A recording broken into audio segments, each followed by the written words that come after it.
Mike Ansari.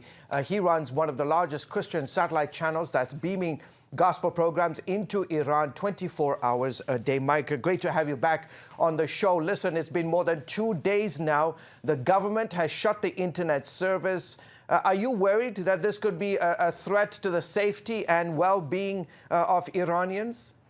Absolutely. Much like the West, the Iranian infrastructure is based on telecommunications, which internet is a major part of that. So Iranians are communicating with each other through governmental agencies and also through companies and other ways using internet. So it is a major blow to the communication mechanism in Iran. In fact, the high-ranking U.S. ambassador said that the U.S. has the ability to turn the internet back on. I'm curious, what are you hearing from your sources inside the country right now? What's the mood? We had several people call us within the last few days. They are telling us that effectively Iran has shut down all the internet and access for people to communicate with each other and with people outside. They want to keep it hushed and they want it closed and contained. We had a call from a lady named Parisa who lives in Iran, and she said that they're feeling disillusioned and hopeless. We also had a call from a gentleman who is a Muslim background convert to Christianity, and he's saying, what is our role? Do we go and join the people outside in demonstrations as new Christians, or do we stay inside and pray for Iran? It seems that there is discontent, there is anger, there's frustration with the Iranian leaders and the economic elites. I'm curious, as you know, Mike, protests have broken out in more than 100 cities and towns. How do you compare this latest demonstrations to previous ones, for example?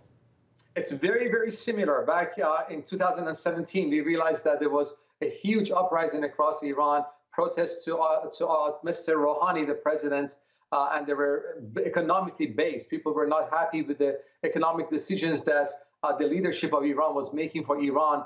They were chanting the same slogans back then that they're chanting this time. And that is basically, who cares about Lebanon, Syria, Yemen, when our own people in Iran are going hungry? So the slogans are the same as 2 years ago. It is basically a domino effect. It is this reiteration of the same line of anger and frustration today as we saw back in 2017. And Mike, to that very point, they're supposed to be demonstrating and protesting against petrol, gasoline prices going up. But in many instances, as you mentioned, they are actually chanting against the regime, specifically the supreme leader, right? And in fact, Absolutely. burning pictures of him and so forth. Absolutely. The supreme leader came on TV just a couple of days ago and called his own Iranian citizens that are dissatisfied with the situation hooligans. That is a huge insult to the Iranian population that are trying to survive. They're realizing that their wealth, their money is going into exportation of Shiite Islam and its ideology to the region while they go hungry. Iran is a petroleum-producing country. Yeah. Therefore, it should not deprive its own population of the basic petroleum resources. Mike, real quickly, we got 30 seconds left. There's a huge report detailing Iran's extensive influence in Iraq. Real quickly, tell us about it.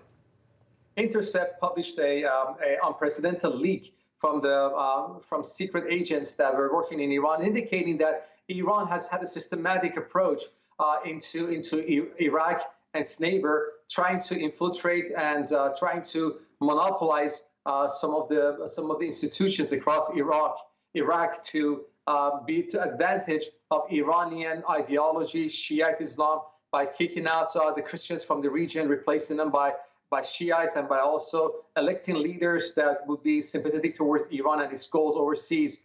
It's a major undertaking that needs much attention. Okay, terrific. As always, Mike, thank you so much for joining us on the broadcast.